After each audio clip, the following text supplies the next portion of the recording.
Assalamualaikum warahmatullahi wabarakatuh. Selamat sore Bapak Ibu guru sekalian yang kami hormati. Pada kesempatan kali ini kami akan menyampaikan informasi berkaitan dengan PPG Prajabatan model baru Bapak Ibu. Setelah sebelumnya, di video sebelumnya kami telah menjelaskan berkaitan dengan timeline pelaksanaan PPG tahun 2022, baik itu PPG dalam jabatan maupun PPG Prajabatan model baru, dan telah kami susul pula syarat serta sasaran PPG dalam jabatan. Nah, untuk kali ini saya akan lebih fokus pada PPG Prajabatan model baru.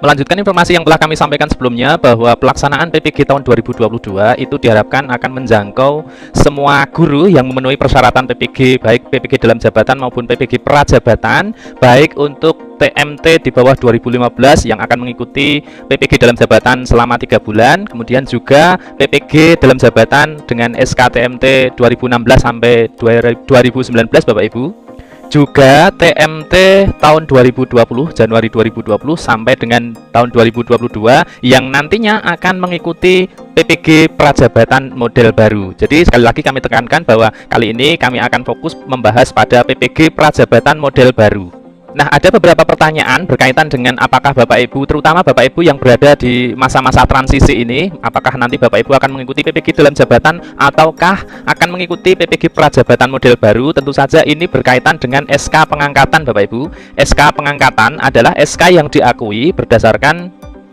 persyaratan dalam mengikuti pendidikan profesi guru.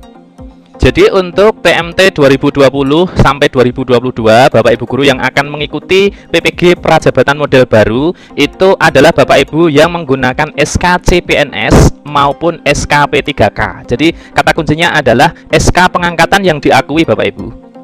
Sebagai contoh begini Bapak Ibu adalah angkatan 2019 ya. Jadi Bapak Ibu menerima SK CPNS 2019 dan SK PNS-nya itu 2020 misalnya seperti itu. Maka SK yang diakui itu adalah SK CPNS-nya Bapak Ibu. Jadi karena Bapak Ibu SK CPNS-nya adalah 2019, artinya Bapak Ibu akan mengikuti PPG dalam jabatan yang lamanya 1 semester seperti itu. Jadi SK CPNS itu adalah SK pertama yang diakui seperti itu. Jadi SK pengangkatan pertama yang diakui itu mulai Januari 2020 sampai tahun 2022, inilah Bapak Ibu yang akan mengikuti PPG Prajabatan model baru. Baik, akan kita lihat untuk rancangan serta arah kebijakan baru PPG Prajabatan model baru ini, serta nanti tahapan dalam PPG Prajabatan model baru ini Bapak Ibu akan kita lihat satu persatu. Seperti yang telah kita ketahui sebelumnya bahwa PPG Prajabatan yang terjadi sampai saat ini, sampai tahun 2021, belum mempertimbangkan kebutuhan guru untuk selanjutnya itu menjadi supply bagi guru, terutama karena kita melihat semakin tahun berikutnya itu jumlah guru yang pensiun itu semakin banyak. Jadi harapannya adalah adanya PPG Prajabatan model baru itu mekanismenya menjadi supply untuk guru yang efektif dan efisien seperti itu Bapak Ibu. Nah, akan kita lihat situasi saat ini dan arah kebijakan baru PPG Prajabatan model baru ini. Situasi yang ada saat ini adalah PPG Prajabatan itu dilakukan belum mempertimbangkan kebutuhan guru. Nah, PPG Prajabatan model baru ini sudah direncanakan untuk berdasarkan kebutuhan guru seperti itu ya. Kemudian PPG Prajabatan sebelumnya itu juga belum memiliki kepastian untuk direkrut menjadi guru. Akan tetapi lulusan PPG Prajabatan model baru ini nanti langsung direkrut menjadi guru pemula seperti itu ya, sehingga di awal untuk PPG Prajabatan model baru ini kuotanya adalah Bapak Ibu yang sudah menerima SK CPNS di tahun 2020 sampai 2022 ini Bapak Ibu yang nantinya langsung direkrut atau menerima SK PNS seperti itu. Jadi dalam hal ini PPG Prajabatan model baru juga menjadi bagian dari proses pendidikan. Kalau dalam tahun-tahun sebelumnya itu latsar seperti itu ya. Latsarnya CPNS saat ini mulai tahun 2020 adalah mulai tahun 2020 sampai 2022 ini adalah latsarnya itu PPG Prajabatan model baru. Sehingga nanti lulusan PPG Prajabatan model baru itu menjadi guru pemula atau menerima SK PNS-nya. Nah, di sisi lain juga tentang pengangkatan guru P3K. Sebagai contoh untuk perekrutan tahun 2019, tahun 2020 Bapak Ibu menerima SK pengangkatan, maka nanti juga akan mengikuti pendidikan profesi guru Prajabatan model baru ini. Kita lanjutkan untuk situasi saat ini. Guru baru masih perlu mengikuti PPG dalam jabatan karena PPG atau sertifikasi guru tidak menjadi syarat dalam rekrutmen guru. Jadi selama ini proses rekrutmen CPNS itu belum mempertimbangkan untuk sertifikasinya sebagai syarat ya Bapak Ibu. Sehingga Bapak Ibu yang tahun-tahun sebelumnya sudah mengikuti CPNS, rekrutmen CPNS nantinya akan mengikuti PPG dalam jabatan. Selanjutnya, PPG Prajabatan yang selama ini itu pelaksanaan program induksi guru pemula tidak terstruktur dengan baik.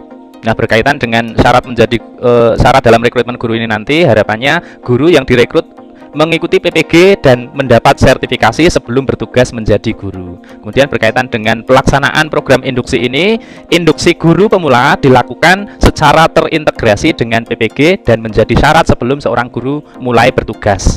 Guru pemula akan mengenal karakteristik sekolah, rekan sejawat, murid, orang tua, dan masyarakat tempat ia mengajar. Jadi sebelum mengikuti pendidikan profesi guru Prajabatan model baru ini, Bapak Ibu telah bekerja di instansinya masing-masing. Sebagai contoh, Bapak Ibu CPNS kemudian bertugas kemudian setelah beberapa saat melaksanakan tugasnya, mengenal dengan lingkungan di sekitarnya serta karakteristik sekolah, siswa dan rekan di sekolahnya, kemudian Bapak Ibu akan sudah mengikuti proses induksi di sekolah seperti itu.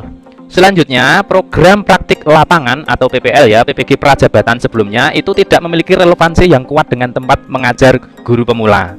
Karena memang PPG Prajabatan yang sampai 2021 itu dilakukan itu adalah bagi lulusan S1, kemudian mereka yang memiliki persyaratan itu bisa mengikuti PPG Prajabatan seperti itu ya, sehingga ketika PPL pun dia akan menentukan di mana lokasi tempat mereka mengajar seperti itu. Nah, sedangkan praktek lapangan, praktek atau PPL program praktek lapangan yang dilakukan nanti ketika PPG Prajabatan model baru itu sudah dilaksanakan, maka karena Bapak Ibu itu sudah mengikuti proses induksi di sekolahnya masing-masing, berarti PPL Bapak Ibu itu dilakukan di tempat mengajar ya, di tempat mengajarnya, sehingga nanti akan relevan.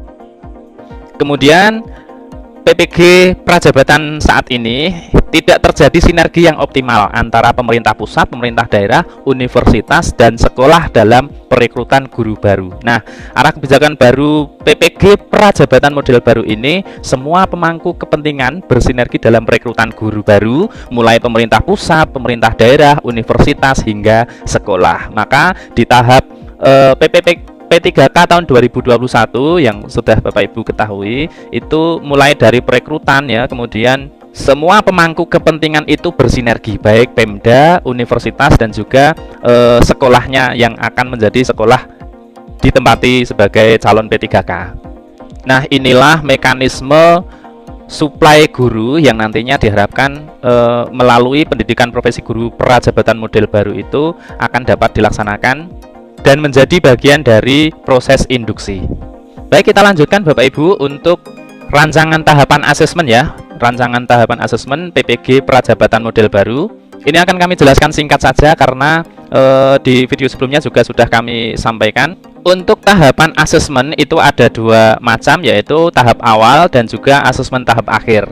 Nah, di bagian awal Bapak Ibu akan memulai dengan administrasi, dengan mengisi biodata dan pengalaman seperti itu ya, berisi informasi umum, pengalaman mengajar, pengalaman pelatihan, dan lain sebagainya. Kemudian juga ada 3 tes awal di sini Bapak Ibu. Tes kemampuan dan keterampilan ada 3, yaitu tes penguasaan konten, tes pedagogik, dan juga tes kemampuan dasar literasi numerasi. Selanjutnya adalah tahap akhir, itu ada 2 tes, tes kepribadian dan juga wawancara. Baik, kita lihat untuk tahapannya. Tahapan PPG Prajabatan model baru tentu saja dimulai dari seleksi pendaftaran. Kemudian setelah seleksi pendaftaran ini akan mengikuti seleksi administrasi. Administrasinya berupa ini ya, yang harus Bapak Ibu unggah. Kemudian setelah dinyatakan lulus seleksi administrasi, tahapan selanjutnya adalah akan mengikuti tes awal ya. Tes tahap awal ada 3 tadi. Kemudian setelah dinyatakan lulus juga akan mengikuti tes tahap akhir, yaitu tes psikologi dan wawancara. Setelah itu konfirmasi kesediaan ke LPTK dan lokasi PPL-nya. Jadi lokasinya adalah lokasi PPL tempat mengajar Bapak Ibu. Setelah itu Bapak Ibu akan ditetapkan sebagai peserta. Selanjutnya lapor diri ke LPTK. Setelah lapor diri ini adalah proses pendidikannya Bapak Ibu. Proses pendidikan PPG Prajabatan model baru itu dilakukan selama 2 semester atau 1 tahun seperti itu ya. Jadi ada mata kuliah inti, mata kuliah selektif, ada mata kuliah elektif, kemudian PPL, seminar pendidikan profesi guru berbasis portofolio digital, dan di bagian akhir PPG Prajabatan model baru itu Bapak Ibu akan mengikuti ujian akhir. Nah, setelah Bapak Ibu lulus di ujian akhir ini, Bapak Ibu akan menjadi guru profesional yang dibuktikan dengan memiliki sertifikat pendidik. Nah, ini adalah rencana kuota PPG Prajabatan model baru Bapak Ibu. Itu akan dilaksanakan selama 2 semester. Kuotanya berjumlah 40.000 orang. Untuk saat ini jumlah calon peserta itu baru 45 ribuan, dan ini belum diupdate di tahun 2022 ini Bapak Ibu. Tentu saja ini jumlahnya akan semakin banyak ya, karena mengingat Bapak Ibu di tahun 2022 ini sudah banyak Bapak Ibu yang memperoleh SK P3K. Kemudian untuk lini masa timeline pelaksanaan PPG Prajabatan model baru di tahun 2022 ini nanti akan dilaksanakan semester satunya itu dimulai bulan Agustus sampai dengan Desember 2022 Bapak Ibu. Kemudian di semester 2-nya adalah di tahun depan, tahun 2023. Jadi mungkin ini informasi awal yang bisa kami sampaikan berkaitan dengan PPG Prajabatan model baru untuk Bapak Ibu yang sudah memiliki SK atau TMT-nya itu mulai Januari 2020 sampai dengan 2022, baik untuk SK CPNS maupun SK P3K. Demikian Bapak Ibu informasi yang bisa kami sampaikan. Mudah-mudahan informasi ini bermanfaat. Pada kesempatan yang lain nanti akan kami sambung untuk informasi lanjutan. Apabila ada hal yang ingin disampaikan, Bapak Ibu bisa meninggalkannya di kolom komentar. Kita akan berdiskusi bersama-sama. Jadi kami harapkan Bapak Ibu yang lain juga akan turut berpartisipasi dalam diskusi. Harapannya ketika kami tidak mampu merespon satu persatu, Bapak Ibu yang lain yang memiliki pengalaman lebih tinggi akan mampu menjawab rekan-rekan kita yang membutuhkan. Dari saya akhiri. Assalamualaikum warahmatullahi wabarakatuh.